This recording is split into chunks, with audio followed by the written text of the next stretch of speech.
श्री राधे।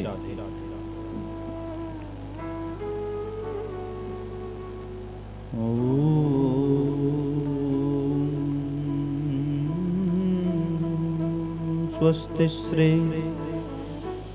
गणेशाय नमः। ओम नमो भगवते वासुदेवाय नमः। ओम नमो भगवते सिंहवाहिन्यै नमः। श्री राधा रमणो जयते विजयते तर।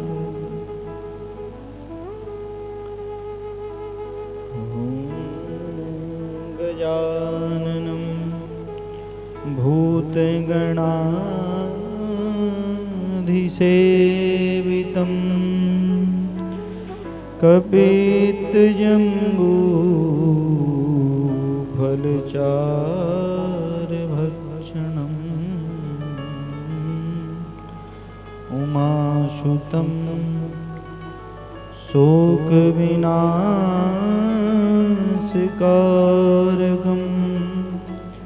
नमामि विघ्नेश्वरपादपङ्कजम्।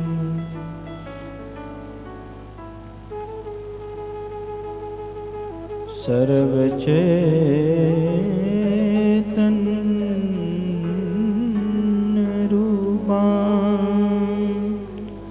तामाद्यां विद्यां च रूपिणीं बुद्धिं ज्ञानप्रचोदयात्।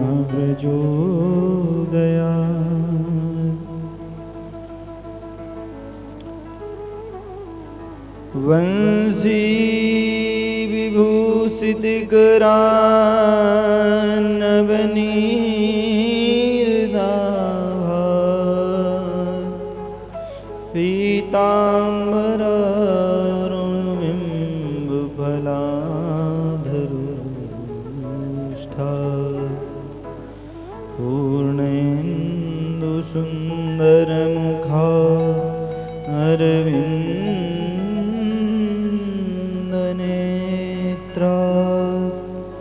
कृष्णात् परं किमपि तत्त्वमहं न जाने। नमस्ते देवतानाथ नमस्ते गरुणध्वजा शङ्खचक्रगदापाणि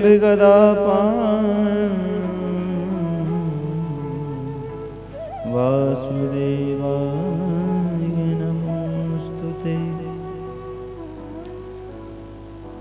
भक्ति भक्त भगवंत गुरु चतुरनाम बपुए इनके पद वंदन किए नासे विघ्न अनेक। नारायण समारंभा श्री शंकराचार्य मध्यमाम् अस्मदाचार्य पर्यन्ताम् वन्दे गुरु परम्पराम्। गुरुर्ब्रह्मा गुरुर्विष्णु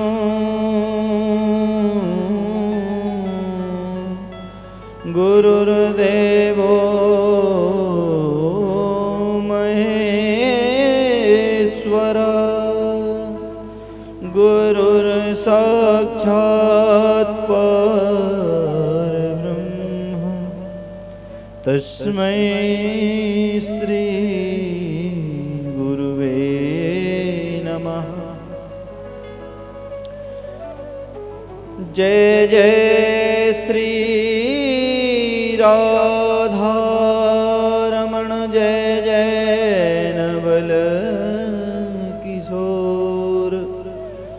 जय गोपी जित जोरो प्रभु, जय जय माखन चोर।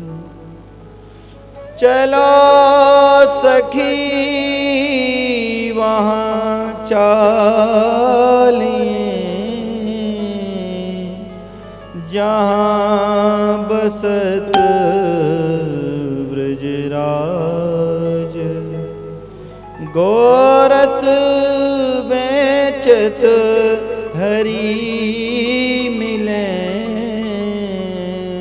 एक पंथ दो काज। सब द्वारन को छोड़ के आयो तेरे द्वार। हे वृषभानु की लाडली, नेक मेरी ओर निहार। तुम राधे मेरी मात हो, पिता मेरे घनश्याम। इन दोनों के चरणन में मेरा कोटि कोटि प्रणाम। बोले वृंदावन बिहारी लाल की जय, श्री राधा रमण भगवान की जय, श्री भक्तमाल कथा की जय, श्री सभी देवी देवताओं की जय, सिंह वाहिनी मैया की जय, सत्य सनातन धर्म की जय, अपने गुरु गोविंद की जय। जय जय श्री राधे, जय जय श्री राधे, जय जय श्री राधे श्याम। हरे कृष्ण कृष्ण कृष्ण हरे हरे, हरे राम राम राम हरे हरे। हरे कृष्ण कृष्ण कृष्ण हरे हरे, हरे राम राम राम हरे हरे। जय जय श्री राधे श्याम। भगवान की पावन लीला में प्रवेश करने से पहले आइए भगवान का कुछ समय कीर्तन करें। बोले रामचंद्र भगवान की जय। श्री राम जय जय राम, श्री राम जय जय राम, श्री राम जय जय राम, श्री राम जय जय राम, श्री राम जय जय राम, श्री राम जय जय राम, श्री राम जय जय राम, श्री राम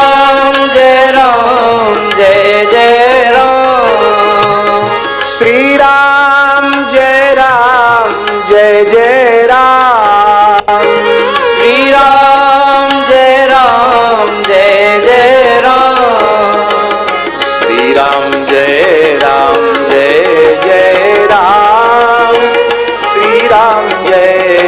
श्री राम जय जय राम, श्री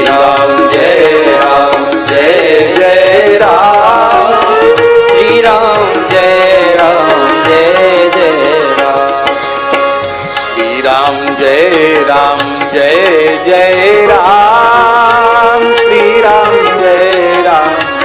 जय जय राम, श्री राम जय जय राम, श्री राम जय जय राम, श्री राम जय जय राम, श्री राम जय जय राम, श्री राम जय जय राम, श्री राम जय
रामचंद्र भगवान की जय। जय जय श्री राधे श्याम।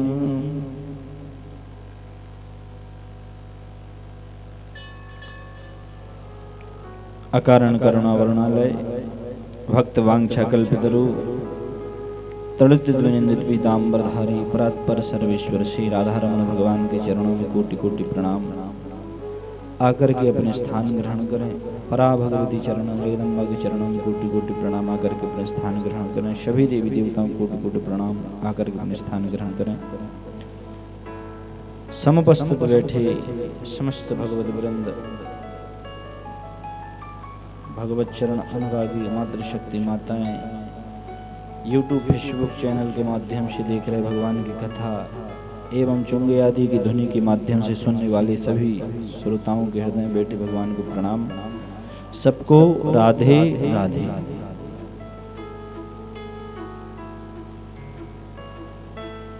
कल हमने भगवान की पावन कथा, कल हमने भगवान की पावन चर्चा श्रवण करी।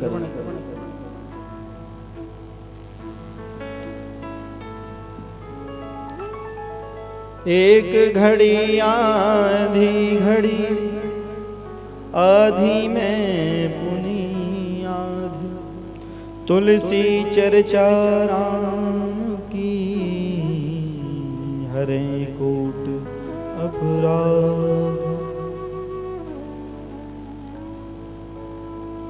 शास्त्र कहता है भगवान की चर्चा यदि हम सुने तो समय कितना हो, कितने समय बैठ करके भगवान की चर्चा सुननी चाहिए, करनी चाहिए, उसका कोई समय शास्त्रों में निश्चित किया है।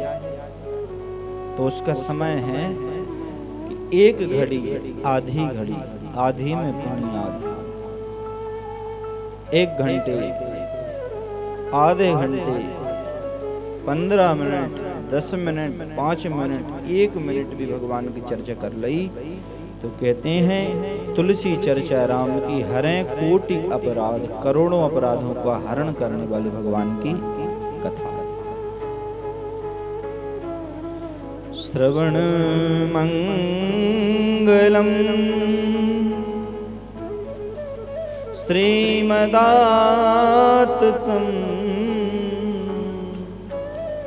तब कथामृतम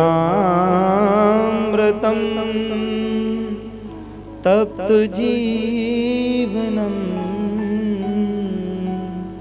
कविभिरीडितम कल्मषापहम्। भगवान की कथा क्या है? बोले तब कथामृतम तप्त जीवनम। गोपियां गोपी गीत में कहती हैं भगवान की कथा क्या है? बोले तब कथामृतम तप्त जीवनम। जो मनुष्य दुनिया के दुखों से पीड़ित हो जावे और यदि एकाग्र चित्त से यदि भगवान की कथा सुन ले तो दुनिया को भूल जाएगा, भगवान से प्रेम हो जाएगा, सारे दुख भगवान उसके मिटा देंगे। तब कथामृतम तप्त जीवनम। जो जीवन से तप्त हो चुके हैं, जिनके जीवन में भयंकर कष्ट हैं, जिन्हें बार बार संसार की विरह वेदना भोगनी पड़ रही है, ऐसे जीव यदि भगवान की कथा में लग जावें, भगवान की सेवा में लग जावें, भगवान की उन कथाओं को श्रवण करने लग जावें जिनमें मंगल में भगवान का स्मरण हुआ करता है, तो कहते हैं ऐसे मनुष्य सब पीड़ाओं से मुक्त होते हैं और कहते हैं भगवान उनको अपना बना लेते हैं। तब कथामृतम तप्त जीवनम। एक कौन कह रहा है? बोले कवि विरीडितम। कवियों के राजा हैं ब्रह्मा, ब्रह्मा जी स्वयं कह रहे हैं कवि विरीडितम कल्मषापहम्। जीवन में व्यक्ति पापों में लिप्त हुआ है, जीवन में करोड़ों पाप किए हैं व्यक्ति ने, फिर भी यदि भगवान के चरणों में आ जावे तो कवि विरीडितम कल्मषापहम्। उसके कलमस कहते हैं पापों को, कलमसों का पाप का हरण भगवान कर लेते हैं। ऐसे भगवान बड़े दयालु हैं। भगवान का एक नाम है कारुण्यम संप्रकाशितम। भगवान का एक नाम है कारुण्यम संप्रकाशितम। ये भगवान के लिए उपयुक्त है शब्द, कारुण्यम संप्रकाशितम। भगवान अपने भक्तों पे कृपा करते हैं तो कैसे? बोले भक्त को पता भी नहीं चलती और उस पर भगवान की कृपा हो जाती है। सुदामा जी को पता नहीं चला और उन पर कृपा हो गई। सुदामा जी तो गरीब के गरीब ही गए थे भगवान के पास, और एक दिन रुके, भगवान ने खूब सत्कार किया सुदामा जी का, और आने लगे तो भगवान ने ये भी नहीं पूछा कि वो भगवान ने जो कपड़े दिए थे वो भी कहीं अब तुम ये यहीं छोड़ जाओ, अब तुम मेरे फुट्टी पुराने कमरे पहन जाओ। और भगवान ने ऐसे ही, तो वो सुदामा जी सोच रहे कि इतना बड़ा राजा कपड़े तक ले ले, मित्र है। अरे उम्दा किया भगवान, तुमने नहीं दिया, यदि तुम देते तो अभिमान हो जाता। उनको तो पता ही नहीं चला। घर पहुंचे तो देखा कि यहाँ थी मेरी छोटी सी कुटिया, कंचन महल खड़े, सुदामा मंदिर देख डरे। सुदामा जी लौट के गए 2 दिन बाद, अपने देखा जहाँ हमारी कुटिया थी यहाँ तो कुटिया है ही नहीं। बोले यहाँ तो कंचन में सोने के महल खड़े हैं, तो ये महल कहाँ से आए? उनको लगा तो सोने के महल कहाँ, तो अंदर जाने लगे। बोले कोई तो होगा, तो पता लगा, द्वारपालों से पूछा, भैया ये किसका मकान है, किसका महल है सोने का? बोले हमारे राजा जी साहब का है। बोले राजा साहब का कोई नाम पता तो होगा? बोले उनका नाम सुदामा है। तो ये गरीब सुदामा, इनको तो पता ही नहीं। इन्होंने सोचा कि कोई होगा सुदामा ना, ये कहीं थोड़ी होता है सुदामा, सुदामा तो कई के नाम होते हैं। बोले होंगे कोई हमारी नाम राशि के कोई उनका महल। तो बोले वो कहाँ है? बोले पता नहीं, वो तो बाहर गए। बोले कब के गए हैं? बोले वो तो परसों के गए। तो मन में जो सोच रहे परसों तो हम ही गए थे, पर राजा होने का तो कोई मतलब ही नहीं है, अपन तो फकीर के फकीर, अपने तो कपड़ा सुगुल फटे। अच्छा, मन में थोड़ा सा संदेह हुआ। बोले अंदर जाने? नहीं अंदर नहीं जाने सकते। बोले आपने राजा साहब को देखा है? बोले हम मालूम नहीं, हम तो कल ही ड्यूटी पे आए। अच्छा, अब इनको शक हुआ कि अब मैं पूछूं किससे? अच्छा, बोले कितनी सब बदल जाए, पत्नी तो वही होगी, पत्नी तो मेरी सुशीला ही होगी। सो अब जो वहां से बोले मालकिन होंगी, तो उनको बुलाओ। हाँ, बोले मालकिन को बुलाते। तो मालकिन को बुलाने गए, तो मालकिन जब सच धर के निकली अंदर से, तो सुदामा जी अपनी पत्नी को नहीं पहचाने कि ये कौन है। उनने इतनी बड़ी रानी को देखा तो बेचारे पीछे हट करके आ गए। बोले नहीं, रानी आ रही, क्या पता कौन है, क्योंकि इतने आभूषण पहन लिए। क्योंकि सुदामा ने तो फटे कपड़ों पे देखा और लाखों की साड़ी पहने और करोड़ों के आभूषण पहने, उतनी महारानी को तो कभी सोचा भी नहीं था मन में। और ये सब देखा तो वो तो पहचाने नहीं,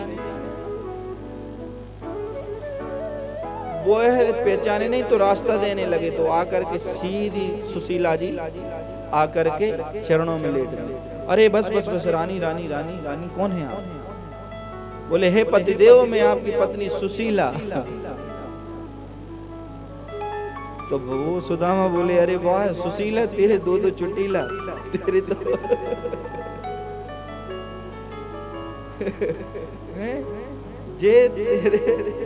ये जो हैं इतने कैसे बन गए? ये सब हैं सोने के आभूषण पहने, ये कौन?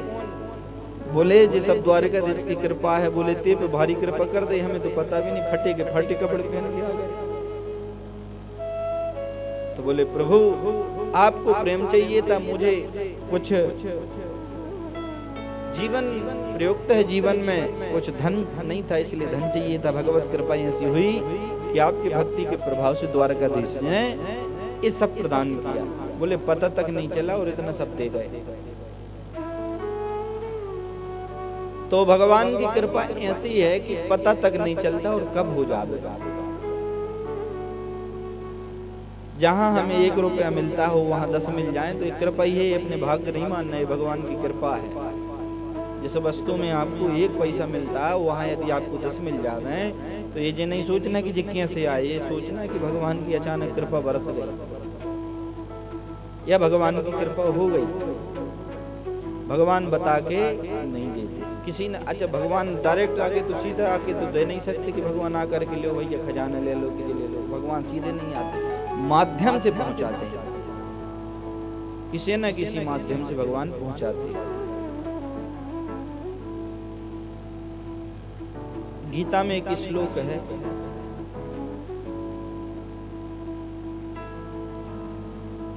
कहते हैं एक गुरुजी थे, वह रोज नदी उस पार उनकी कुटिया थी और नदी इस पार एक बस्ती थी। तो बस्ती में जो बस्ती के ब्राह्मण पुत्र थे और भी जो विद्यार्थी थे रोज नदी के उस पार जाते गुरुजी के यहाँ पढ़ने के लिए आश्रम। तो गुरुजी के यहाँ पढ़ने जाते तो गुरुजी रोज उन्हें पढ़ाते और विद्यार्थी जो थे रोज गांव में भिक्षा मांग कर लाते और गुरुजी को दे जाते। तो गुरुजी भोजन बनाते, भोग लगाते, पाते, क्योंकि शिष्य ही भिक्षा के लिए जाते थे गुरुजी के। तो कहते हैं भगवान के परम भक्त थे गुरुदेव। कहते हैं लगातार 3 रात्रि पर्यंत बरसात हुई तो नदी जो थी चढ़े आई और उसका भयंकर पानी आ गया। और कहते हैं नदी उस पार गुरुजी रहते थे और गांव इस पार था। तो कहते हैं 3 दिन तक कोई विद्यार्थी नहीं पहुंचा और न 3 दिन तक गुरुजी के यहाँ भोजन की व्यवस्था हुई। 3 दिन से भूखे गुरुजी अकेले बैठे और बैठे बैठे भगवान के सामने रो रहे हैं। गीता पढ़ते जा रहे हैं, गीता पढ़ते जा रहे हैं और पढ़ते पढ़ते गुरुजी रोते जा रहे हैं। तो गीता में एक श्लोक आया, अनन्यास चिंतयन्ति माम, जो अनन्य भाव से मेरा चिंतन करता है, जो अनन्य भाव से मेरी भक्ति करता है, जो अनन्य भाव से मेरा भजन करता है, जो निश्चल भाव से मेरी सेवा करता है, तो कहते हैं उसका योगक्षेमम वहम्यहम्, उसकी पूरे जीवन की जिम्मेदारी भगवान कहते हैं गीता में मैं ले लेता हूं। गीता में लिखा है कि जो अनन्य भाव से भगवान का चिंतन करता है, जो अनन्य भाव से भगवान की सेवा करता है, जो अनन्य भाव से भगवान का भजन करता है, तो कहते हैं पूरे जीवन की जिम्मेदारी भगवान की हो जाती है, भगवान उसके जीवन का भार संभालते हैं। तो रोते रोते रोते रोते जब यह मंत्र आया कि योगक्षेमम वहम्यहम्, जो भगवान का चिंतन करने वाला होता है भगवान पूरी जिम्मेदारी उसकी ले लेते हैं। तो कहते हैं रोते रोते उन्होंने पेन उठाया और पेन से उस मंत्र को काट दिया। क्यों? उनने इसलिए काटा क्योंकि यदि ये लिखा है गीता में कि जो निरंतर भगवान की सेवा करने वाले होते हैं, जो भगवान को आत्मसमर्पण करने वाले होते हैं, जो भगवान में लीन रहने वाले होते हैं, जो भगवान के भक्त हैं, जो अनन्य भाव से भगवान का भजन करते हैं, तो भगवान यदि उनकी जिम्मेदारी लेते हैं तो फिर मैं 3 दिन से भूखा हूँ, भगवान को तनक भी नहीं लगा कि कुछ अन्न पहुंचा दें, मेरी पत्नी भूखी है, मैं भूखा हूँ। यदि भगवान जिम्मेदारी लेते होते तो मैं 3 दिन से भूखा हूँ, भगवान को दया आती, भगवान किसी न किसी रूप में भोजन की व्यवस्था करते। पर ऐसा नहीं हुआ, हम 3 दिन से किलप रहे हैं, भोजन के लिए तड़प रहे हैं। नदी चढ़ी हुई है, पानी है, इतना चढ़ा हुआ है, उस पार जा नहीं सकते, कहाँ जाएं? भगवान का ये वचन गलत है। रोते हुए उन्होंने उस श्लोक पर स्याही पोती और वो अंदर बैठे भगवान की याद में रोते रहे।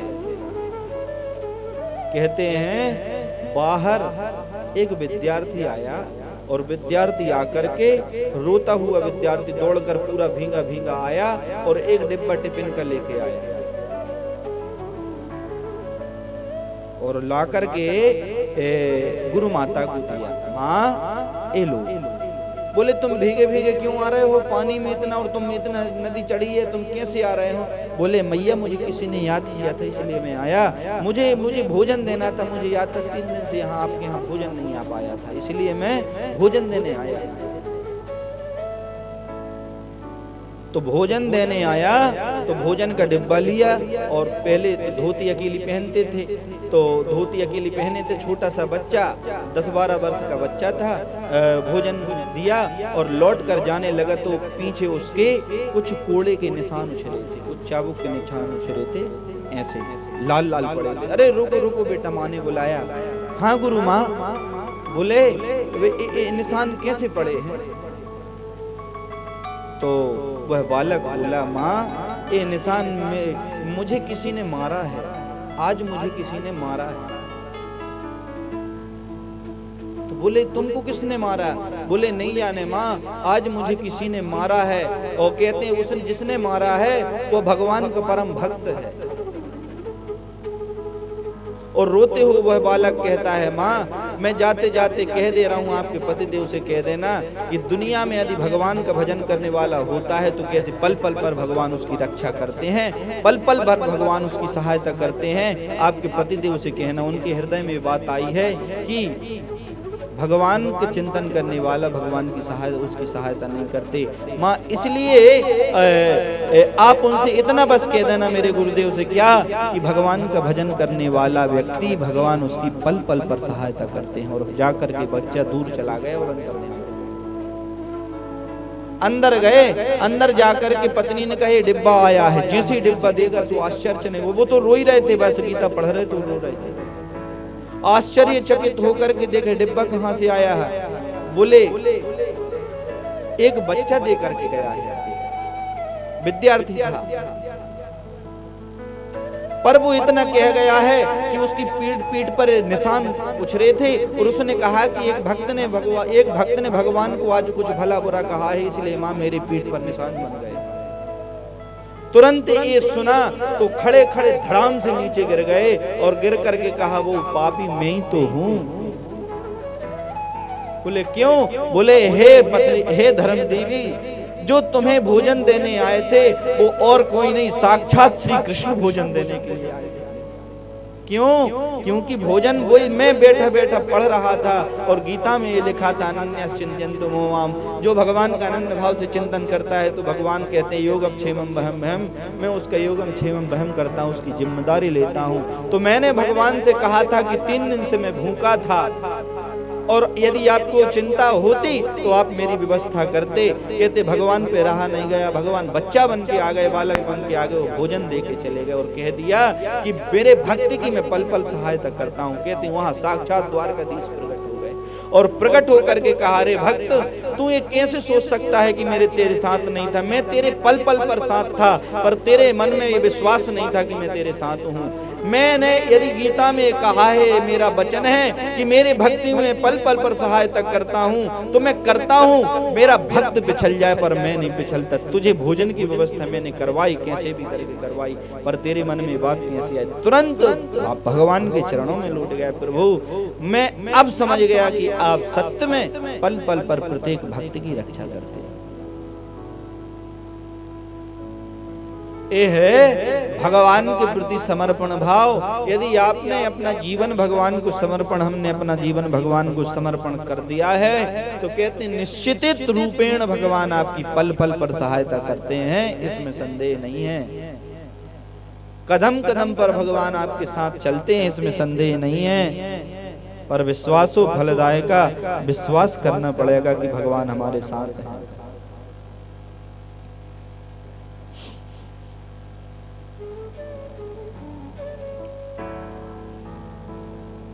विश्वासो फलदायक है, फलदायक है।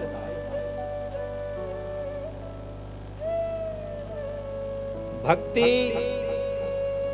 की धारा में, भक्ति के मार्ग पर प्रत्येक जन को ये स्मरण होना चाहिए कि भगवत प्राप्ति के लिए सबसे पहले तो भगवान पर विश्वास करना सीखना पड़ेगा। जब तक भगवान के प्रति विश्वास नहीं होगा तब तक हम भगवान की प्राप्ति या भगवान की प्रति रुचि या भगवान के प्रति प्रेम नहीं कर सकते। क्यों? क्योंकि जब तक विश्वास नहीं होगा तब तक हमें किसी भी वस्तु में उसका मतलब, उसका अर्थ समझ में नहीं आएगा। हम तर्क वितर्क करेंगे। पढ़े लिखे लोग यही तो करते हैं, हैं, मांस मछली खा रहे हैं, पढ़ा एक नहीं, थोड़े से मोबाइल में पढ़ लिया कुछ कुछ, और बड़ी बड़ी डींगे झाड़ रहे कि भगवान ने ऐसा किया, भगवान ने ऐसा किया। क्यों? क्योंकि उनको अनुभव नहीं है। भगवान की प्राप्ति के लिए सात्विक जीवन जी करके और भगवान में समर्पण भाव रख करके उनके प्रति श्रद्धा करनी पड़ेगी, तब भगवान समझ में आएगा।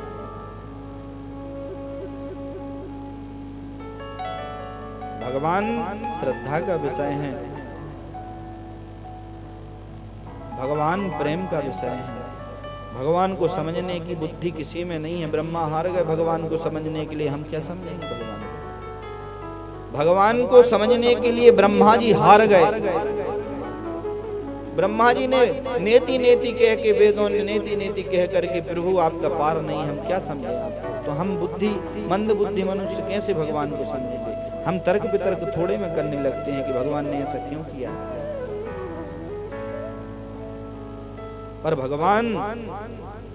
भगवान समझ में उसी को आते हैं जो बिल्कुल निश्चल हो, जो बिल्कुल पशुवत व्यवहार करता हो। पशुवत यानी जैसी सीधरी गौ माता होती, किसी के पास जाकर के खड़ी हो जाती है, कोई भी उसके, क्योंकि वह निश्चल होती है, उसको सब पर विश्वास होता है कि मैं जिसके पास जा रही हूँ कोई मुझे मारेगा नहीं। इतना सीधापन होना चाहिए। तो भगवान की कुछ कुछ लीलाएं समझ में आती हैं और भगवान का कुछ कुछ भाव समझ में आता है। ये भगवान की दिव्य चर्चा है। श्री प्रियदास जी वर्णन करते हैं, अद्वैत वेदांत की उद्घोषता श्री भगवान आद्य शंकराचार्य, भगवान शंकराचार्य केवल पृथ्वी पर 32 वर्ष जिए। शंकराचार्य यदि नहीं होते तो ना तो द्वारकाधीश का मंदिर होता, ना तो जगन्नाथ धाम में जगन्नाथ जी होते, और द्वारकाधीश नहीं होते तो चारों पीठ, श्रृंगेरी पीठ जो चारों भारत के चारों कोनों पर हैं, रामेश्वरम धाम, चारों कोनों पर 4 पीठ जो हैं, वो शंकराचार्य नहीं होते तो ये भी नहीं। मंदिर हमें क्यों जाना चाहिए? धर्म कहाँ सुरक्षित है? धर्म मंदिर में सुरक्षित है, क्योंकि मंदिर में ही सब एकत्रित होकर के धर्म की चर्चाएं करते थे, इसलिए धर्म बचा है। मंदिर मठ मंदिर नहीं होते तो धर्म भी नहीं बचता। ऐसे आद्य शंकराचार्य अद्वैत के उद्घोषता, जिन्होंने आत्मा को ही ब्रह्म का रूप माना है, ऐसे भगवान भी अंत में कहते हैं कि भज गोविंदम, भज गोविंदम, गोविंदम भज मूढ़मते। वह जाते जाते कह जाते हैं कि हे मन, अपने मन से कहते हैं कि अंत में भज गोविंदम, भज गोविंदम, गोविंदम भज मूढ़मते। हे मूढ़मते, तेरी शक्ति क्रिया आदि तो यही है कि अंत समय में गोविंद का नाम निकले। वही देवी भागवत में अंत में उन्होंने कह दिया लिख करके अपनी पुष्पांजलि के रूप में, क्या?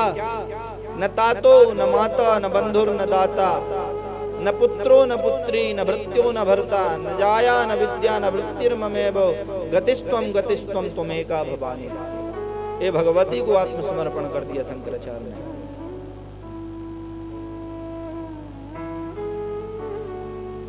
तो भगवान शंकराचार्य का चरित्र, पावन चरित्र प्रियदास जी ने बड़े प्रेम और भाव से लिखा। संत कबीरदास जी, उनका चरित्र बड़े प्रेम से उन्होंने लिखा नाभाजी महाराज ने। और प्रियदास जी ने टीका में तो कबीरदास जी के लिए क्या है कि कबीरदास जी तो राम राम राम राम करते करते भी भगवान की प्राप्ति कर जाते।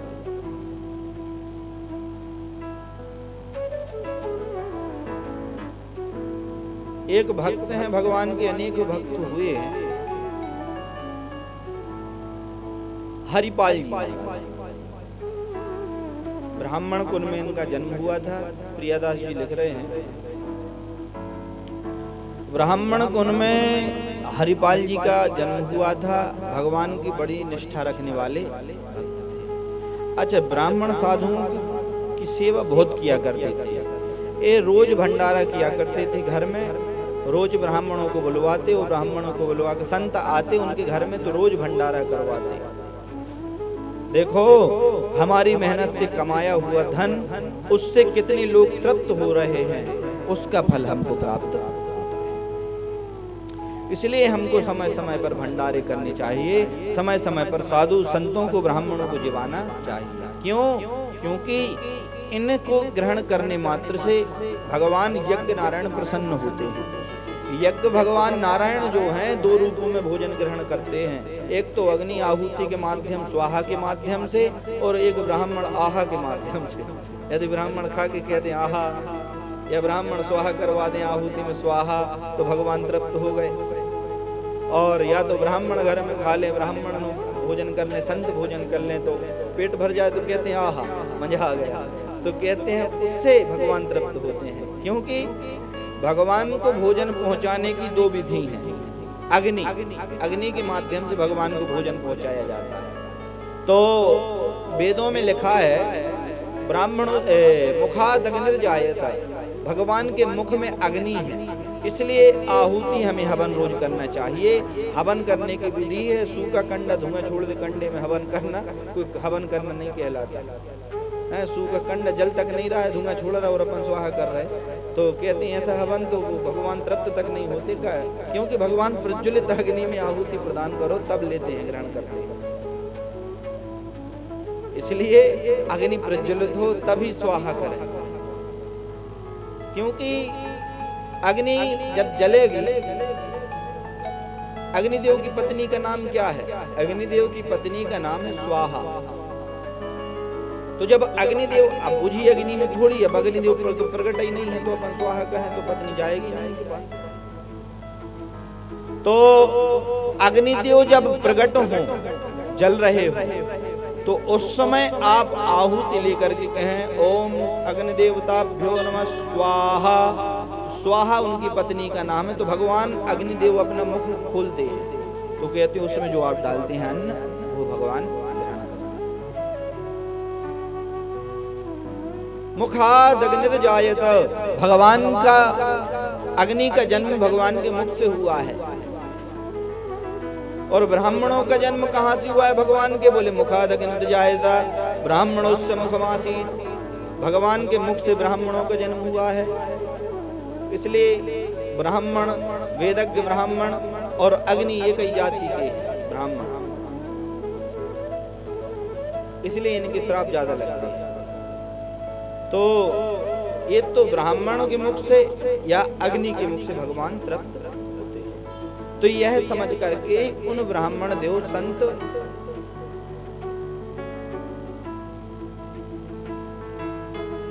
सेवा किया करते थे। हरिपाल जी भगवान के संतों की सेवा, संत की जमात आती, और जमात का मतलब यह है कि जब 25-30 संत इकट्ठे चलें तो उसे जमात कहते हैं। 25-30 संत एक साथ चलें तो उसे जमात कहते हैं। तो रोज एक दिन छोड़ एक दिन नए नए संत आते, और अब संतों को भी पता चल जाए कि इनके यहाँ तो भंडारा चलता ही है, तो एक दिन छोड़ एक दिन होता ही उनको डेरो रखे, अभी उतना ही खाएं। सो चाहे कुछ हो जाए, पिताजी के पास कुछ धन था तो इन्होंने उस धन को उपयोग में लिया। पिताजी चले गए, इनका विवाह करके, विवाह बड़ी श्रेष्ठ पत्नी इनकी थी, उनका विवाह हो गया। रोज संतों की जमात आती, रोज भोजन कराती। अब भाई कोई कमाए नहीं और रोज खुआए तो कितने बड़े ब्रह्मा जी का खजाना हो वो भी खाली हो जाएगा। भाई कोई कमाए ही नहीं, तो ये कमाते नहीं थे। ये तो जितना गड़ा गड़ाया धन था, पिताजी का जो धन था, पुरखों का जो धन था, इसको खूब संतों की सेवा में लगाया गया।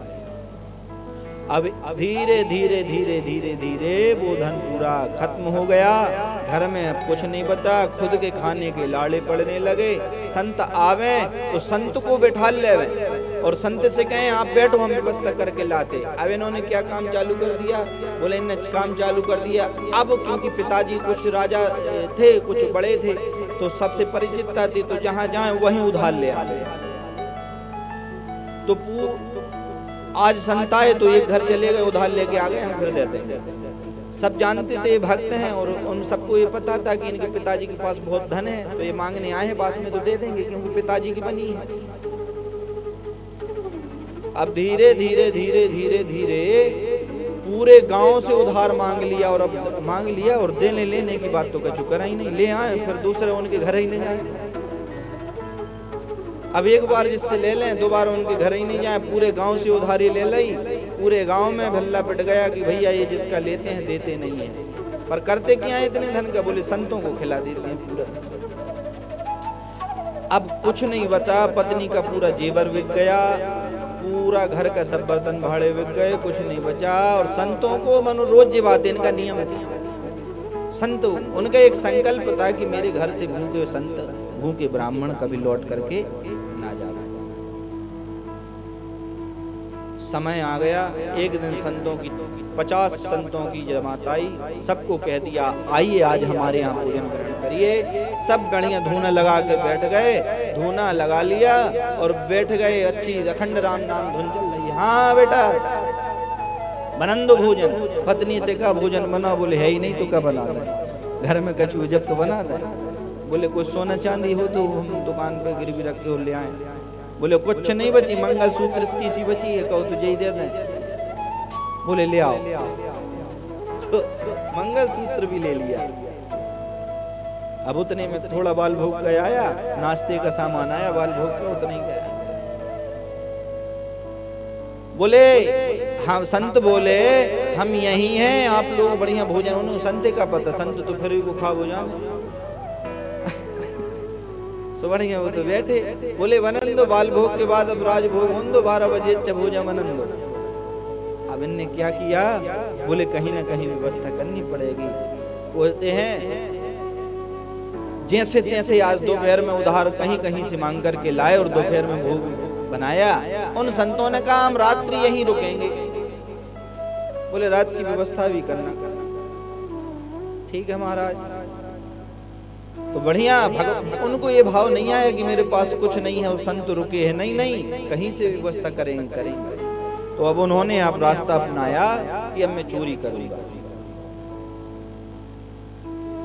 हरिपाल जी भगवान के भक्त थे, चोरी करेंगे।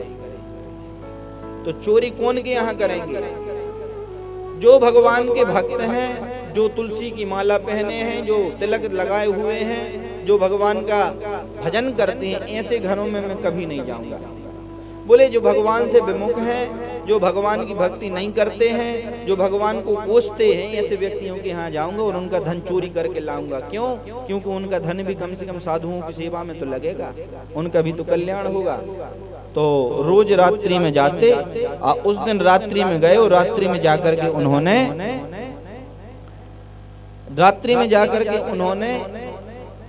किसी के यहाँ गए और पैसा नहीं लाते थे, किसी के यहाँ चोरी करके। बोले बिछाया पूरा अपना गमछा और आटा रख लिया, दाल रख लिया, चावल रख लिए, ये सामग्री चोरी करके लाते और पीठ पर रख करके अच्छे आ जाते और संतों को खिलाते। एक दिन चोरी करने गए तो चोरी कर रहे थे घर में, तो उनके चोरी करते करते नहीं जाने कहाँ पैर लगा कि कुछ पात्र रखा था गिर गया नीचे, कुछ गिलास वगैरह गिर गए। सो पुत्री उठी और पुत्री उठ करके अपने पिताजी से कहती, पिताजी हमें ऐसा लगता है कि घर में कोई चोर घुसा है। सो पिताजी ने कहा कि बेटी हल्ला मत करो, सो जाओ। चोर नहीं है हमारे यहाँ, चोरी मोरी कभी नहीं होती। हमारे यहाँ तो बड़े भाग्य हैं कि आज हमारे यहाँ भगवान के परम प्यारे लाडले संत से भी हरिपाल जी आए हैं चोरी करने। कर लेने दो, उनको ले जाने दो, कम से कम हम नहीं दे पाते तो हमारा जो भोजन भंडार की सामग्री संतों को तो खिल जाएगी, संत तो खा लेंगे इसको। तो ये जैसे ही उन्होंने सुना हरिपाल जी ने, तो हरिपाल जी ने अपना गमछा भी वहीं छोड़ दिया और सब कुछ छोड़ करके बाहर आ गए और भगवान पर क्षमा याचना भगवान से करने में किसी संत के यहाँ, भगवान के प्यारे भक्त के यहाँ चोरी करने गया था। क्षमा याचना मांगी और लौट करके अपने घर आ गया। सुबह हुई, संतों की जमात आई, क्योंकि फिर तो रोजे ही आने लगे थे संत उनके यहाँ, क्योंकि उनको संतों को पता ही था कि कहीं भोजन न मिले, भले हरिपाल जी के यहाँ भोजन जरूर मिलेगा। तो आज आप अब संतों को क्या पता कि इनको पता है कि नहीं। संत आ गए, 108 संतों की जमात आ गई, पूरे में धूना लग गया। अब हुआ क्या, बोले संत रामपाल जी से हरिपाल जी से कहा कि आप भोजन की व्यवस्था करो, हम लोग भगवान का भजन कर रहे हैं आपके द्वारे में। बोले जी महाराज। पत्नी से कहा कुछ है, बोले अब तो कुछ नहीं बचा। अच्छा तो ठीक है, मैं कहीं से व्यवस्था करके लाता हूँ, तुम इनको रोको, इनको भजन करने दो। और हरिपाल जी गए जंगल में, बीच रास्ते पे खड़े हो और भगवान का चिंतन करते हैं, प्रभु सब कुछ हो जाए, मैं मर जाऊं, पर मेरे द्वार से संत भूखा न जाए। आज द्वारकाधीश को मौका मिल गया। भगवान ने कहा, भगवान ने अच्छा श्रृंगार किया द्वारकाधीश जी ने। उनको बैठे बैठे लग गई कि आज रामपाल जी के पास जाएंगे हम लुटने, क्योंकि लुटेरे बन गए थे रामपाल जी, हरिपाल जी। सो द्वारकाधीश ने कहा कि आज भक्त के पास दर्शन करने जाना है हमें। सो भगवान फिर तो सांवरिया सेठ बन गए भगवान। ओए अच्छी पगड़ी लगाई, माला, पहले तो तुलसी की माला उतारी। क्यों? क्योंकि हरिपाल जी उसी को लूटते हैं जिसके गले में तुलसी नहीं है, चंदन नहीं लगाए, भगवान का नाम नहीं लेता, उसी को लूटते हैं और भगवान के भक्त को नहीं लूटते। तो भगवान द्वारकाधीश ने क्या किया, एक अच्छी तुलसी निकाली और अलग रख दी और अच्छी स्वाभा बांधा और अच्छे हीरे जवाहरात के अच्छे वो पहने, जेवर जाते खूब। भगवान ने अच्छी सज धज के करोड़ों के आभूषण पहने। अब बैठी रुक्मणी जी ने कहा कि नाथ कहाँ जा रहे हो? बोले आज मेरे भक्त से मिलने जा रहे हैं। तो बोले हम भी चलेंगे। बोले नहीं, तुम नहीं जाओ, तुम जाओगी तो गलत हो जाएगा। बोले नहीं प्रभु, मेरा विचित्र भगत है, तुम तो नहीं जाओ। बोले नहीं प्रभु, आप जा रहे हो और सज धज के जा रहे हो, तो जी में लक्ष्मी जी को सजने का मौका तो बढ़िया मिलता है। तो लक्ष्मी जी ने कहा कि हम भी चलेंगे। रुक्मणी जी ने कहा हम भी चलेंगे। बोले नहीं नहीं, मेरा भगत अनोखा भगत है, तुम नहीं, उसका स्वभाव सहन नहीं कर पाओगे, तुम नहीं जाओ। बोले नहीं नहीं, आप जा रहे हो तो मैं जाऊंगी, मैं कर लूंगी, आप जैसे में खुशी रहेंगे मैं उसे में, मैं कुछ नहीं बोलूंगी, पर मैं भी आपके साथ दर्शन करने चलूंगी। तो भगवान ने कहा पहन लो कपड़े और आभूषण तो यहाँ से पहनना कि जीवन में कुछ, भगवान तो जाना ही लौटने जा नहीं। तो भगवान कह रहे आभूषण भी ऐसे पहनना, इतने गजब के पहनना जो अपने पिताजी ने दे थे नहीं आपके, वो बहुत महंगे महंगे, वो सब निकाल के आज पहन लो। आज अच्छा मौका है, आज संत के दर्शन, एक भक्त के दर्शन करने जा रहे हैं। अब इनको कौन पता कि ये लुटेरे के पास जा रहे लुटने के। सो रुक्मणी जी गई और जे अच्छा जब पूरे में सोने चांदी हीरे जवाहरात जड़ के आ गए। चलो भले, और भगवान ने कह दिया कि बस हाँ हाँ करते जाना, तुम कुछ बोलना नहीं और घूंघट दे रहना। कह जी भगवान गए और जहां संत हरिपाल जी खड़े थे कुछ दूर गए, कुछ दूर हरिपाल जी खड़े हैं तो बहुत दूर भगवान वहां प्रकट हो गए दोनों और चले आ रहे हैं। तो दूर से हरिपाल जी ने देखा कि वाह रे वाह प्रभु, तुम्हारी माया तो इतनी विचित्र है। उनको कौन पता कि जी भगवान हरिपाल जी बोले तुम्हारी माया तो इतनी विचित्र है कि दिया भी तो छप्पड़ पार के ऐसा पहने आ रहा है सेठ जिसका कोई अंदाज नहीं, और उसकी दुल्हनिया तो देखो सजी है सोने चांदी में। पर मैं लूटू कैसे, इन्हें भक्त है कि नहीं? अब भक्त होंगे तो इनको छोड़ देंगे, अभी पता कैसे चलेगी जी भक्त हैं? सुबह कान लगा के सुन रहे क्या बातें कर रहे जी दोनों। सो भगवान चिल्ला चिल्ला के रह रहे, आजकल तो संत ऐसे हो गए, चाहे जहाँ टबकाते हैं और जो देखो चाहे जो कोई खवाने लगता है, ब्राह्मणों को देखो तो सारे भूखे मर रहे, सब ऐसा ही हैं, कुछ करते धरते हैं नहीं, दूसरे की आंख तकते हैं कि कब दे मिल जाए खाने। ये संत तो घूमते ही रहते हैं। ये सुना कि संत और ब्राह्मणों की निंदा कर रहा है, ये भक्त नहीं है, ये तो पापी है। बोले लोग नहीं ने भगवान झूठे से, रुक्मणी जी से कह रहे अरे लोग तो भगवान में लगे रहते हैं, भगवान नाम की कोई चीज नहीं होती। अरे मेहनत करे, खूब कमा और अपने प्रसन्न रहे, अपने को प्रसन्न रह, कचना अच्छा ओढ़ पहन, अच्छे खूब सोने चांदी में और सब भगवान। जब रुक्मणी जी से, रुक्मणी जी कहते हैं हाँ प्रभु ऐसी ही बात है जी, ऐसी ही बात तो है, भगवान तो कोई होता ही नहीं है, रुक्मणी जी कह रहे हैं। अब इसको पक्का विश्वास हो गया कि एक नास्तिक मिल गए और आज तो इसके सोने चांदी से तो 50 वर्ष भी यदि संत 100 रोज आवे तो भी भूखे नहीं जाएंगे, इतना पहने हैं। भगवान कह रहे हैं तुम्हें पता है एक बात देवी? रुक्मणी जी घूंघट दें, बोले का प्रभु? बोले एक हमारा राजस्थान में वहाँ पे वो मकान है, उसके घर के पीछे जो आम का वृक्ष लगा है नहीं कानन, उसके नीचे हमारे 50 घड़े गड़े हैं सोने के। भगवान का सुना।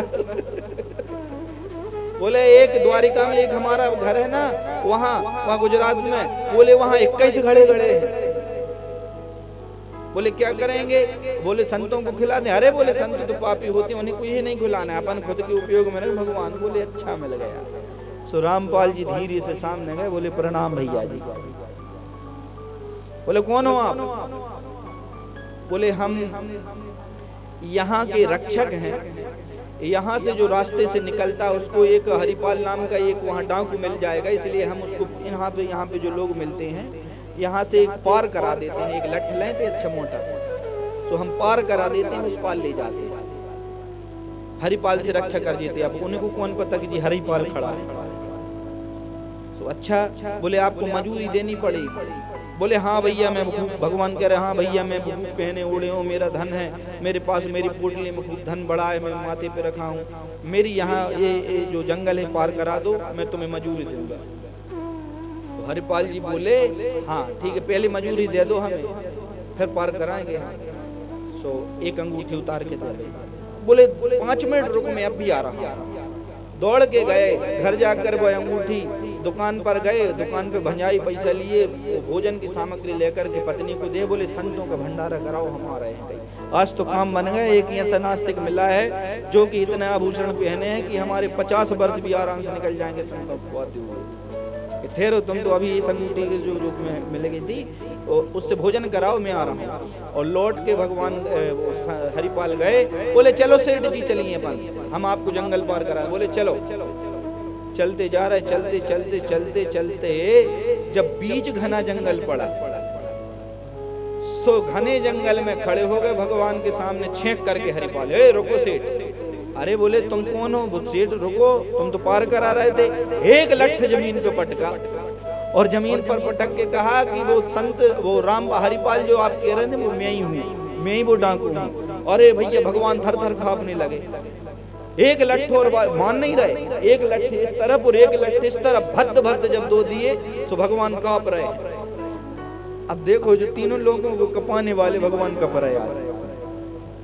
सो भगवान कांप रहे, कांपते कांपते कांपते कांपते ओ पूरी पोटली दो, पूरी पोटली भगवान ने पोटली दे दी। अब रुक्मणी जी को तुझे पता ही नहीं कि ये क्या हो रहा है।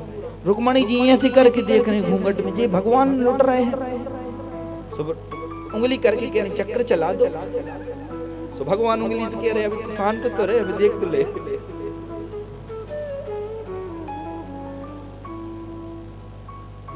पूरे वस्त्र के जितने आभूषण थे सब उतार दिए, केवल सादे पीताम्बर पे खड़े हो गए भगवान। सेठ के रूप में थे, सांवरिया से पूरे श्रृंगार सामग्री सब सोने चांदी आभूषण सब उतार दिए। अब कहा देवी तुम उतारो, सो देवी नहीं उतारे। सो एक लठ जब सुबह में पटका माटी पे, सो देवी जी ने तुरंत कंगन उतार दिया। एक लठ और पटका नीचे, सो पूरा है जो हार मार सब उतार दिए। पूरा जीवर लक्ष्मी जी का उतार दिया और भगवान की तरफ लक्ष्मी जी कहती इसीलिए लेके आए थे लुटवाने के लिए। तो भगवान ने कहा था हमने तो कहा ही था ना कि तुम्हें कह रही थी कि चलना है, चलो और चलो। बोले हमें पता होता तो हमारे पिताजी ने हार दिया था, सब लूट लिया, आप कुछ नहीं कर रहे। तो भगवान कप रहे, बोले मैं कप रहा हूं, मैं नहीं कर सकता कुछ। बोले बताओ। हिरण्याक्ष हिरण्यकश्यप को मारने वाली एक लठ में डर रहे, बताओ। हैं कंस को मारने वाले, कुवलिया पीड़ हाथी को पटकने वाले, बड़े बड़े असुरों को एक मुक्का में स्वर्ग दिखाने वाले भगवान, एक लठ वो भी नीचे पटक रहा है, वो भगवान कप रहे। रुक्मणी जी कहती हैं मत भयाद बाती बातो यम सूर्य तपति मत भयाद परसतेंद्रो देहत्यग्नि मृत्युश्चरति मत भयाद। आपके भय से ये मृत्यु चलती है, आपके भय से सूर्य तपता है, आपके भय से चंद्रमा चलता है, दिन रात होते हैं और आप इससे डर रहे हैं। भगवान कप रहे। अब रुक्मणी जी के हाथ में एक अंगूठी बची। बोले देवी ये भी उतारो। बोली तो उतरती नहीं है, बहुत गाढ़ी। बोले उतारो जल्दी से। बोले मैं एक संकल्प लिए हूं कि मैं किसी स्त्री पर हाथ नहीं उठाऊंगा, पर मुझे आज विवश मई कर देना, नहीं एक लट्ठा पे मैं दूंगा, सो पूरी उतार दूंगा। लक्ष्मी जी को थोड़ा क्रोध आया, पर भगवान जता के लाए थे कि क्रोध नहीं करना। सो हरिपाल ने कहा उतार रही हो कि नहीं? बोले उतरती नहीं है। सो भगवान ने कहा उतार दो, खींची, सो खींची नहीं। तो संत रामपाल ने कहा देवी आखिरी बार कह रहे हैं उतार रहे हो कि नहीं? तो लक्ष्मी जी को क्रोध आया रुक्मणी की, और रुक्मणी जी आवेश में आकर श्राप देने ही वाली थी कि वहां पर श्री लक्ष्मी नारायण दोनों प्रकट हुए। बोले लक्ष्मी नारायण भगवान की। भगवान ने रोका, बोले नहीं। जैसे ही हरिपाल ने भगवान को देखा कि इस सेठ वेश में तो भगवान द्वारिकाधीश रुक्मणी जी के साथ आए थे, मैंने क्या कर दिया? तुरंत धड़ाम से जमीन में गिर गए, चरण पकड़ लिए, प्रभु मुझे क्षमा करें। बोले मैं जानबूझकर चोरी नहीं करता था, मेरे घर से संत भूखा ना चले जाए इसलिए मैं चोरी करता था, प्रभु मुझे क्षमा करें। मैं डाकू बना था प्रभु संत के कारण, पर आप मुझे क्षमा करें, मुझे पता नहीं था। भगवान ने प्रसन्न होकर के गले से लगाया। बोले हरिपाल तुम्हारे संत प्रेम के कारण ही तो मैं लुटने के लिए आया था, कि तुम्हारा संतों के प्रति स्नेह है, इसलिए क्योंकि मैंने शास्त्रों में कहा है कि भगवत तनु नाम, ये संत जो है साक्षात भगवान का विग्रह है। ये जो संत हैं साक्षात भगवान का रूप है। भगवत तनु नाम, भगवान के तनु कहते हैं पुत्र को।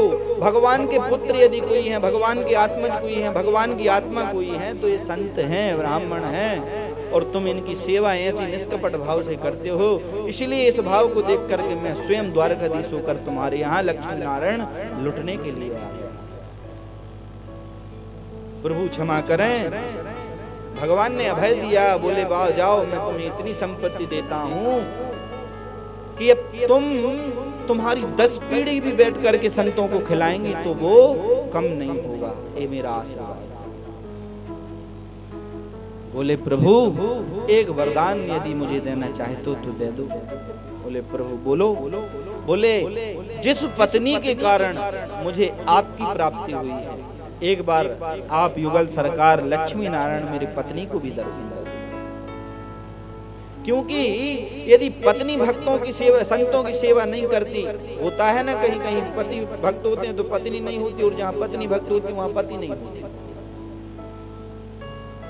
पर मेरे घर में तो मेरी पत्नी भी भगवान की परम भक्ता है, संतों की सेविका है, उसके कारण ही मुझे आपके दर्शन हुए। नाथ एक बार आप चल करके उसको भी दर्शन करें। और कहते हैं द्वारिकाधीश को, रुक्मणी जी को कंधे पर बैठा करके वह हरिपाल जी अपने घर ले गए, और साक्षात स्वरूप में श्रीमन नारायण लक्ष्मी नारायण का अपनी पत्नी को दर्शन कराया।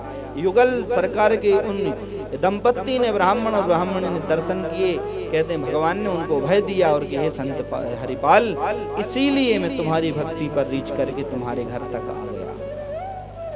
ये है भगवान की भक्ति और संत सेवा का प्रभाव। भगवान कहते हैं यस्याम अनुग्रहणामि तद्विधो विदनोम्य हम यन्मतः पुरुषस्तद्धो लोकम चाव। या तो अहम अनुग्रहणामि हर्ष्यते तद्धनम शनैः ततो धनम त्यजन्त्यस्य स्वजनो दुःख दुःखितम्। भगवान जिसको अपना बनाना चाहते हैं पहले उसको दुख ही देते हैं। शास्त्र कहता है यस्या अहम अनुग्रहणामि, भगवान कहते हैं जिस पर मैं अनुग्रह, जिस पर मैं अपनी कृपा करना चाहता हूँ सबसे पहले उस भक्त को मैं दुख देता हूँ। क्योंकि भैया जी चावल है, और चावल को जब तक पानी में डाल करके उनको उबालेंगे नहीं, वो पकेंगे नहीं। इस चावल की भांति जब तक भगवान भक्त को पका नहीं देते भक्ति में, तब तक भगवान की प्राप्ति नहीं होती। जैसे चावल पकते हैं उनको कितना परिश्रम होता है, पहले तो धान के रूप में होते हैं वो, उनको मूसरा से कूटा जाता है, और पर कूटने पर भी ऐसे नहीं कूटते। भगवान भी कहते हैं श्याम अनुग्रहणामि, मैं जब अनुग्रह करता हूँ, कृपा करता हूँ तो पहले उस भक्त को कैसा करता हूँ? बोले मैं उसे धनहीन करता हूँ, उसे ठोकने दिलवाता हूँ। जैसे एक चावल है वह धान के रूप में परिणत है, उसको मैं ला करके धीरे धीरे ओखली में डलवा कर उसको कुटवाता हूँ, पर मैं ऐसा नहीं मारता, एकदम से नहीं हरण करता। यदि एकदम से अच्छी मूसरा की मार लग जाए चावल में, टूट जाएगा, तो टूटा हुआ चावल काम का नहीं है, भगवान के योग्य नहीं है। तो ऐसे ही भक्त है, यदि भक्त को ज्यादा ठोकर देते हैं तो हार्ट फेल हो जाएगा, मर जाएगा। तो भगवान कहते हैं ऐसे भी नहीं करते हम। तद्धनम सनई, सनई कहते हैं धीरे धीरे धीरे धीरे, जैसे चावलों को, उस धान को मारा जाता है, पीटा जाता है तो उसमें से साबुत चावल निकल जाता है, ऐसे ही व्यक्ति पर धीरे धीरे जब दुख आते हैं तो फिर वह भगवान की ओर मुड़ जाता है।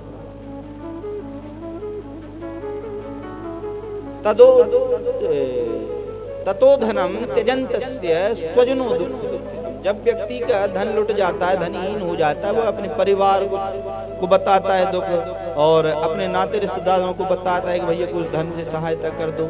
तो भगवान कहते हैं मैं उनकी मति भी ऐसी कर देता हूँ कि पहले यदि भी तुम्हें धन दे भी दे देती तो अब तो और नहीं होती, और जब ज्यादा दुख आते हैं तो फिर नाते रिश्तेदार भी सहायता नहीं करते।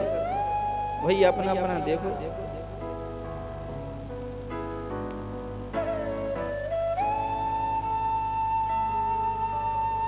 कितना ही बड़ा आदमी हो, करोड़पति भी हो, पर आप धन लेने उसके यहाँ जाएंगे तो वो इतना बता देगा कि सबसे बड़े दुनिया का गरीब तुझे ही है। भैया अभी मेरे यहाँ ऐसा घाटा लग गया, मेरे यहाँ ऐसा हो गया। मैंने दुनिया का सबसे बड़ा गरीब तो वही व्यक्ति है, कौन? धनवान। क्यों? आप धन लेने बस जाओ।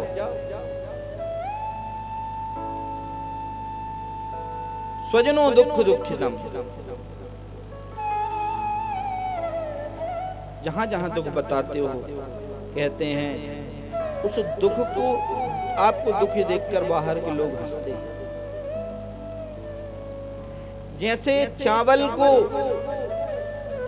धान से तो निकाल लिया, धो लिया, पर उसे जल में डाल दिया, उस पर इतनी पीड़ाएं दे दी, जल में डाल दिया और खोले पालती में आगी लगा दी, नीचे से खोलने लगा, तो चार ऊपर आता है, नीचे आता है, फिर ऊपर जाता है, चुर चुर करके उस पानी में खोल मार मार करके अंत तो गत्वा पक जाता है। ऐसे ही व्यक्ति जब दुखों से परिपूर्ण होता है तो वह आत्मसमर्पण कर देता है, प्रभु अब तो दुनिया के काम नहीं आ रहे, प्रभु अब आपकी शरण में हूं।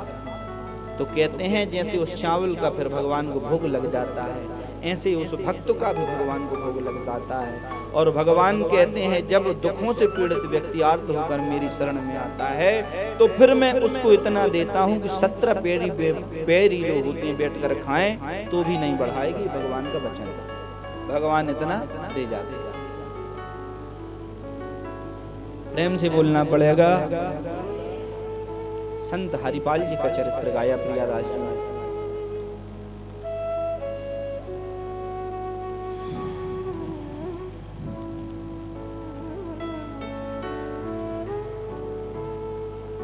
भगवान जो हैं भक्त के प्रबल प्रेम के पाले पड़कर हरि के नियम को बदलते देखा है। वृंदावन बन गए थे, याद हो तो वृंदावन में जब गोकुल गए थे अपन, तो गोकुल में दाऊ दादा के दर्शन करके अब नीचे उतरे तो नीचे साक्षी गोपाल जी थे, बाजू में साक्षी गोपाल जी का मंदिर था।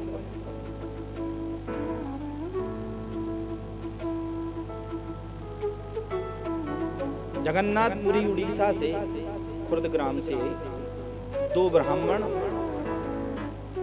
तीर्थ यात्रा करने के लिए निकले।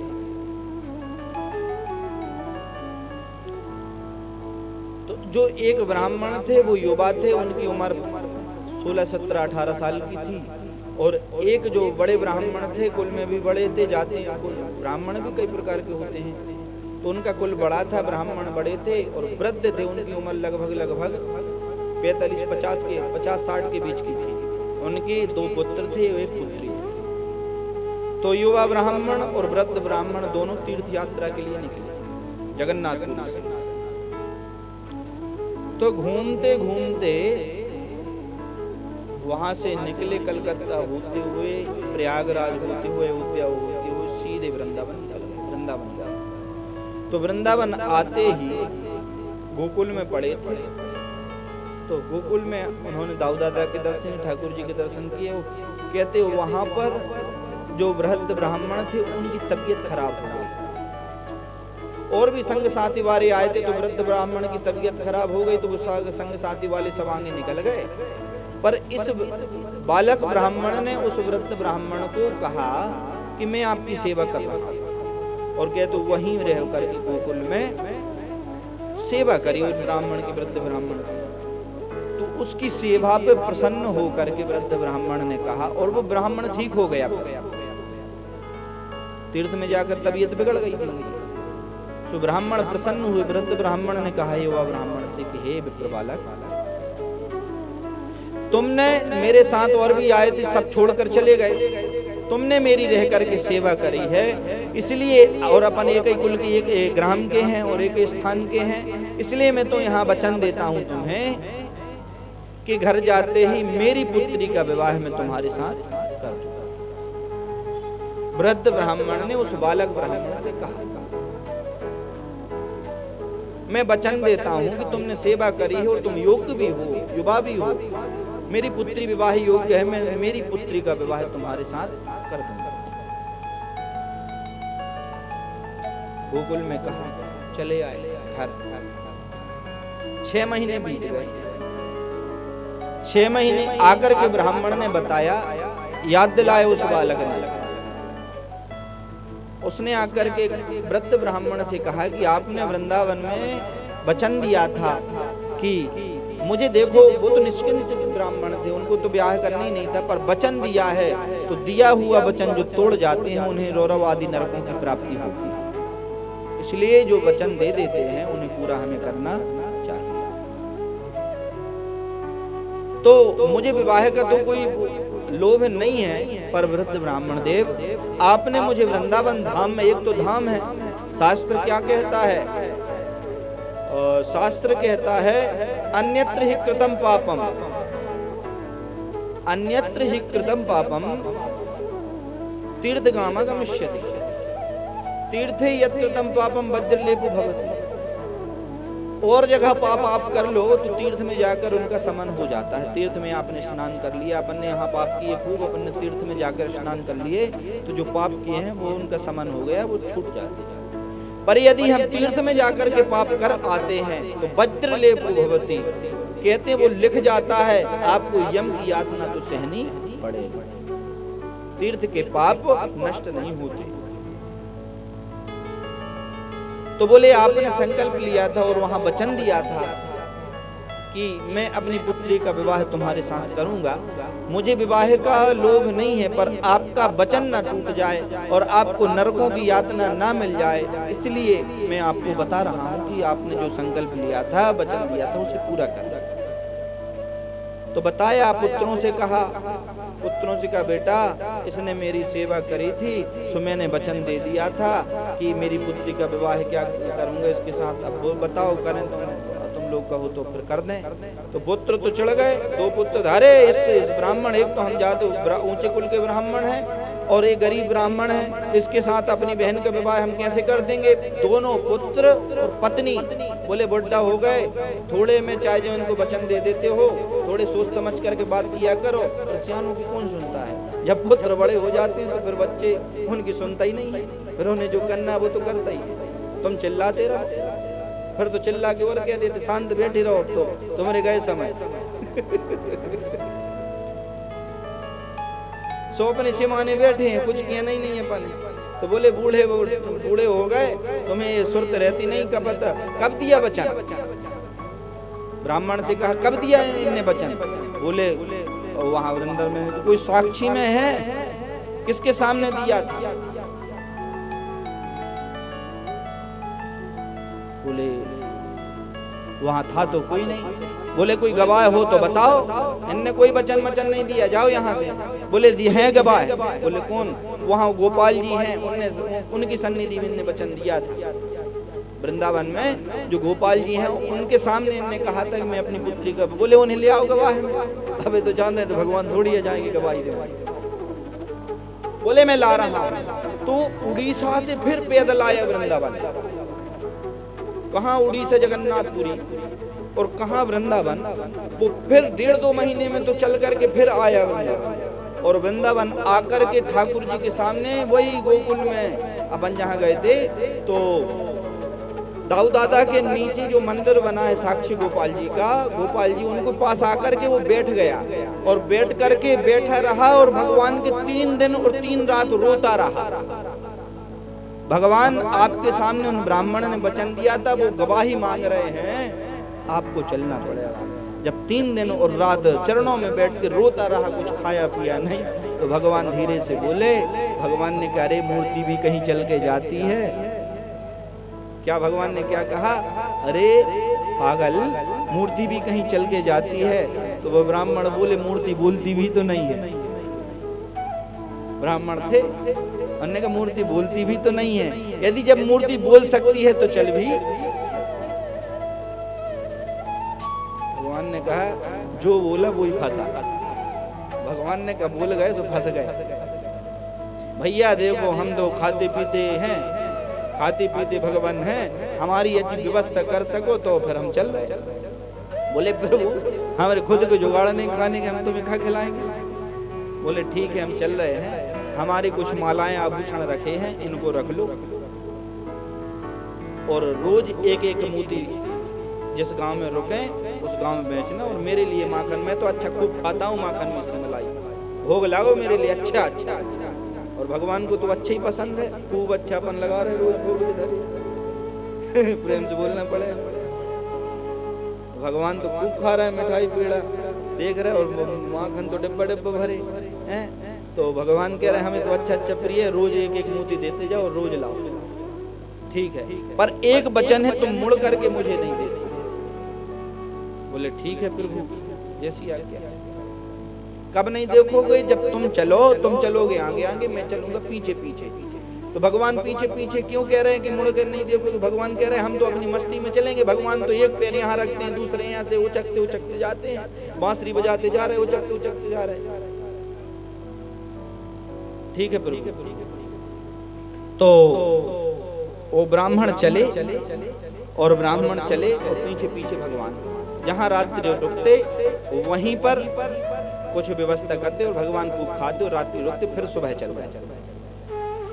15 दिन में वो पहुंचे। तो यहाँ पर उस वृद्ध ब्राह्मण के पुत्रों ने कुछ गवाहों को इकट्ठा किया, और वो जान रहा था कि भगवान को कौन लाएगा, वो थोड़ी लाएगा, वो तो भगवान काय को आएंगे, कोई प्रतिमा थोड़ी चल के गवाही देने आएगी, और वो भी वृंदावन।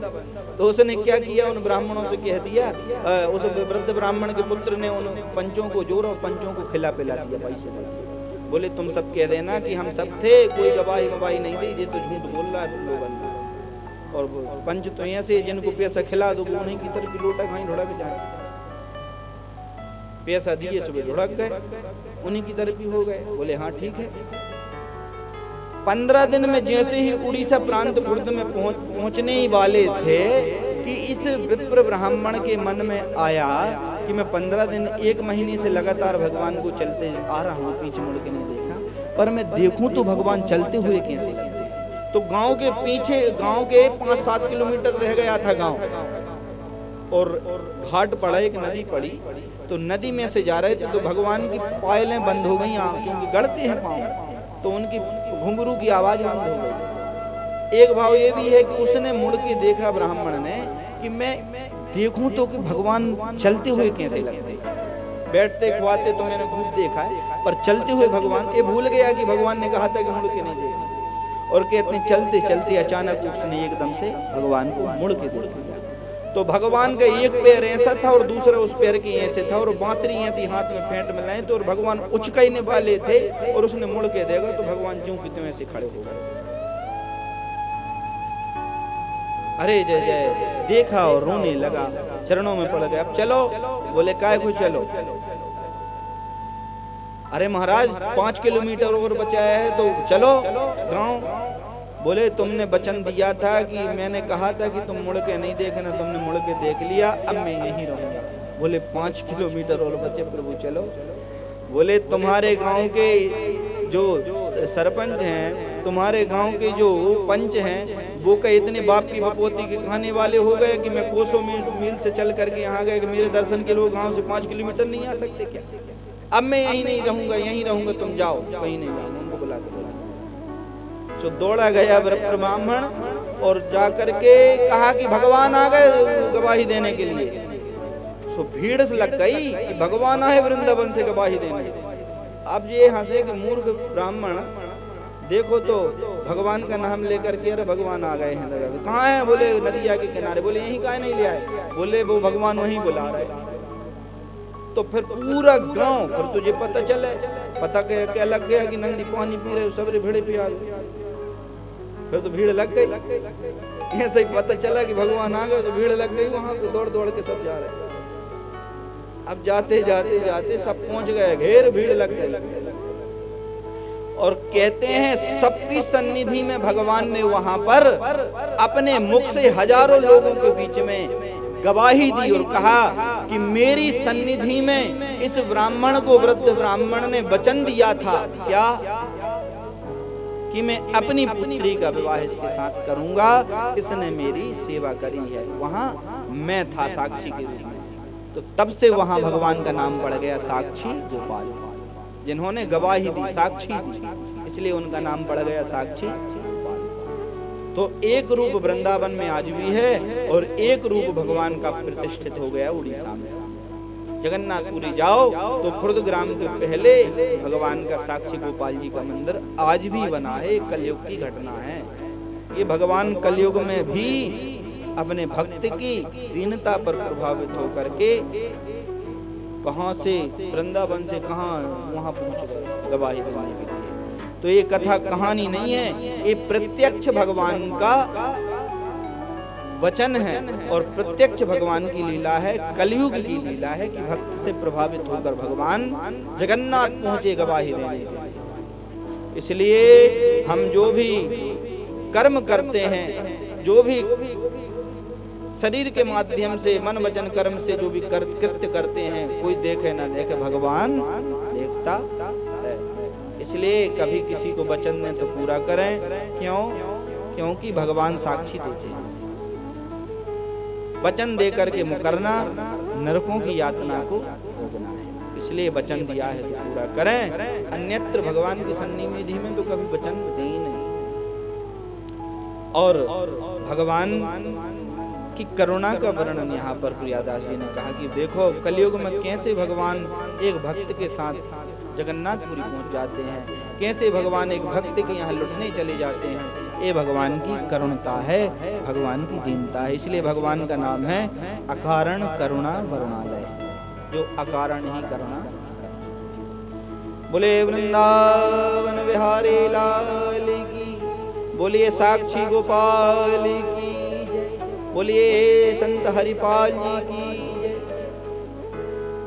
तो आज की कथा यहीं पर विश्राम ले रही है। कल पुनः भगवान की कथा में हम प्रवेश करेंगे। कल भगवान की भक्तमाल की, आज 6वां दिवस है, कल 7वीं भक्तमाल की चर्चा होगी। कल और भगवान का दिव्य भक्तों का चरित्र हम जो प्रमुख रूप से उनका वर्णन करेंगे, उनको सुनेंगे। उसके बाद में परसों से श्रीमद् भागवत जी का नव योगेश्वर संवाद प्रारंभ होगा, जो कि आत्मज्ञान कराता है, भगवान की भक्ति के विषय में बताता है, भगवान के स्वरूप का वर्णन करता है। तो आज की कथा यही विश्राम। कल पुनः भगवान का हम बड़े प्रेम से भजन कीर्तन सत्संग करेंगे। बोले राधा रमण लाल की जय, जय जय श्री राधे श्याम। तब तक आप लोग आरती की तैयारी करें, जब तक कीर्तन हो जाए कुछ क्षण, और भगवान के कीर्तन के बाद भगवान का पुनः आरती में प्रवेश।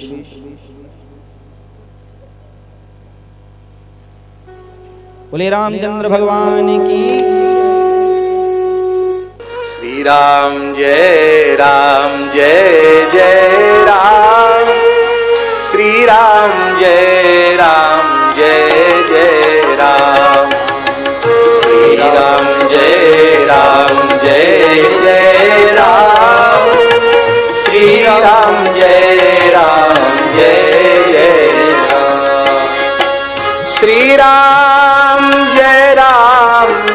जय राम, श्री राम जय जय राम, श्री राम जय जय राम।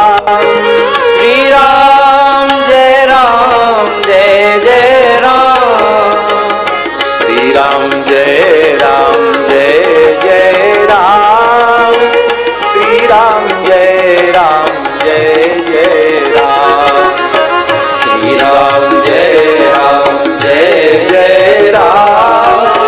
श्री राम जय जय राम,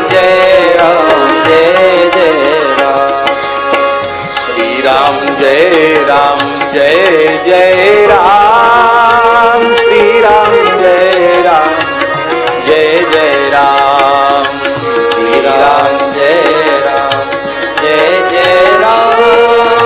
श्री राम जय जय राम। बोले रामचंद्र भगवान की जय। अब आरती की पुनः तैयारी करें और तत्पश्चात भगवान का बड़े प्रेम और भाव से आरती करेंगे सब लोग।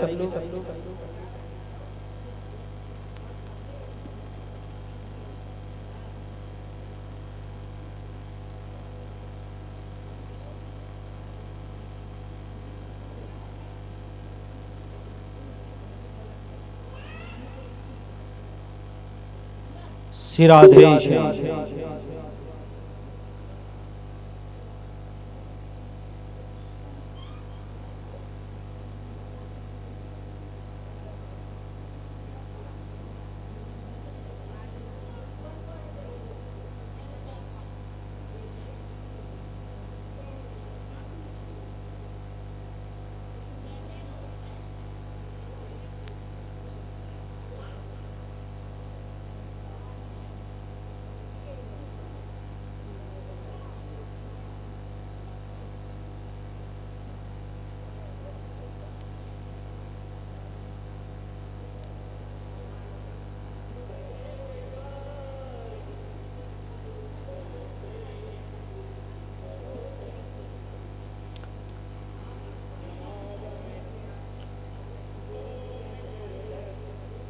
आरती सजा लें।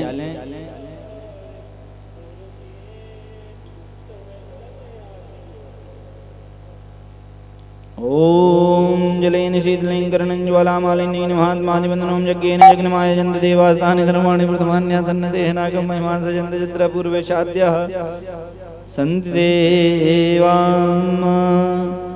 ओम चन्द्रवामनसो जातशुक्रो सूर्यो अजायतो श्रोत्राद्वायुष्य प्राणस्य मुखात् अग्निर्जायतो। बोले राधारमण भगवान की जय।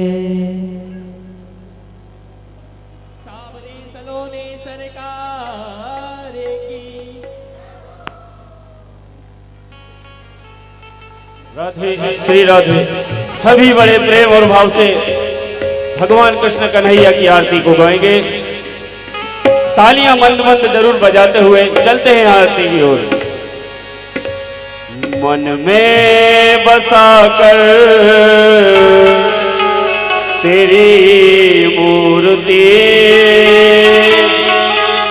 उतारूं मैं गिरधर तेरी आरती। मन में बसा कर तेरी मूर्ति उतारूं मैं गिरधर तेरी आरती।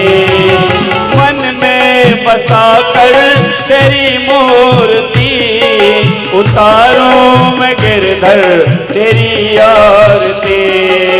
मन में बसा कर तेरी मूर्ति उतारूं मैं गिरधर तेरी आरती। करुण करो कष्ट हरो ज्ञान दो भगवन, अब मैं फंसी नाव मेरी तार दो भगवन। करुण करो कष्ट हरो ज्ञान दो भगवन, अब मैं फंसी नाव मेरी तार दो भगवन। करुण करो कष्ट हरो ज्ञान दो भगवन, अब मैं फंसी नाव मेरी तार दो भगवन। करुण करो कष्ट हरो ज्ञान दो भगवन, अब मैं फंसी नाव मेरी तार दो भगवन। दर्द की दवा तो मेरे पास है, दर्द की दवा तो मेरे पास है। भगवान कृष्ण कन्हैया की छवि की ओर निहारते हुए मन में यही भाव ले, क्या? दर्द की दवा तो मेरे पास है, दर्द की दवा तो मेरे पास है। जिंदगी दया की है मन में बसा कर तेरी मूर्ति, उतारूं मैं गिरधर तेरी आरती। मन में बसा कर तेरी मूर्ति, उतारो मैं गिरधर तेरी आरती।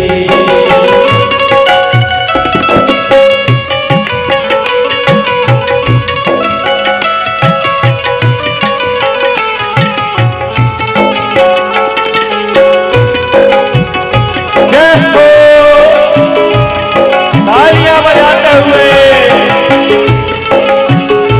बोलिए वृंदावन हरि लाल की।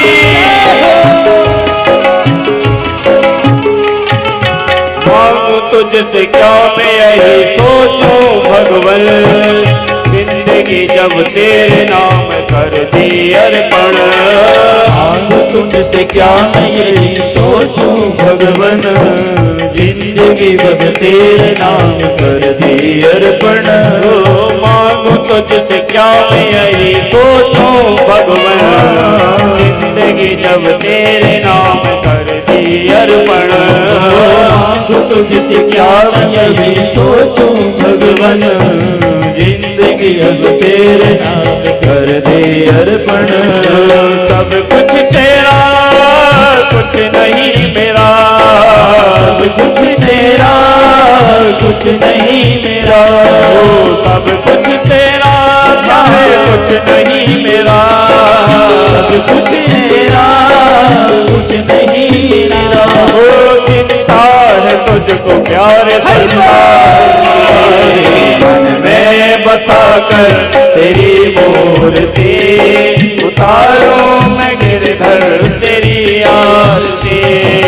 मन में बसा कर तेरी मूर्ति, उतारो मैं गिरधर तेरी आरती।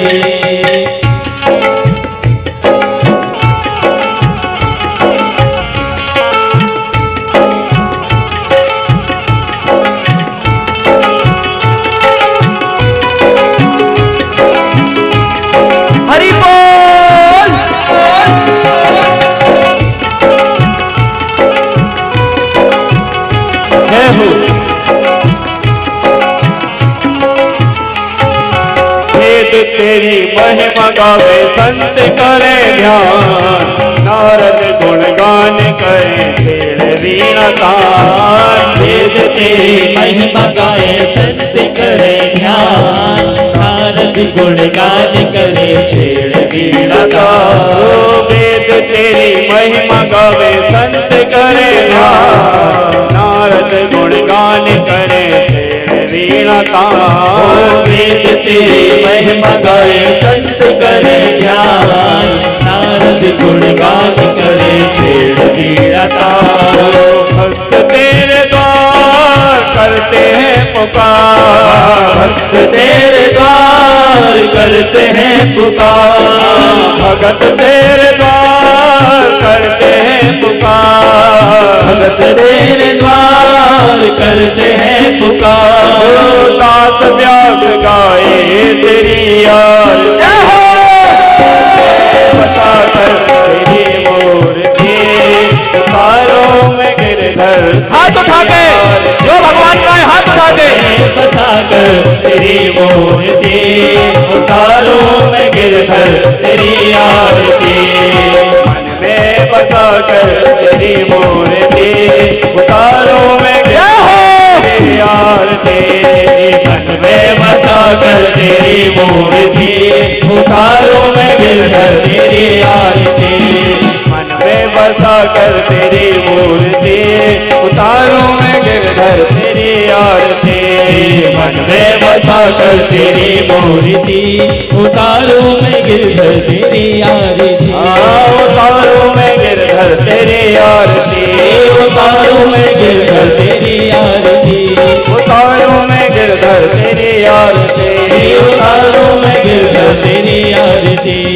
कर्पूर गौरम करुणावतारम संसार सारम उद्गीतहारम सदा वसंतं हृदयार्य वन्दे भवं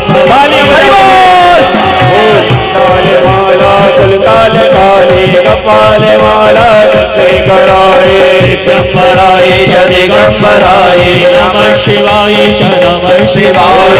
त्वमेव माता पिता त्वमेव बन्धु च सखा त्वमेव विद्या सर्वं त्वमेव सर्वं मम देव देव। गुरुर्ब्रह्मा गुरुर्विष्णु गुरुर्देव महेश्वरा गुरुर्साक्षात् परब्रह्म तस्मै श्री गुरुवे नमः। जलेन शीतलेन करणं ज्वालामालिन्येन महात्मादिवन्दनं यज्ञेन जग्नमाया जन्त देवास्तानि धर्माणि प्रथमान्य सन्निधेनाकं महिमानः सजन्ति यत्र पूर्वे शास्याः सन्ति देवामाहोम् एकदन्ताय विद्महे वक्रतुण्डाय धीमहि तन्नो दन्ति प्रचोदयात्।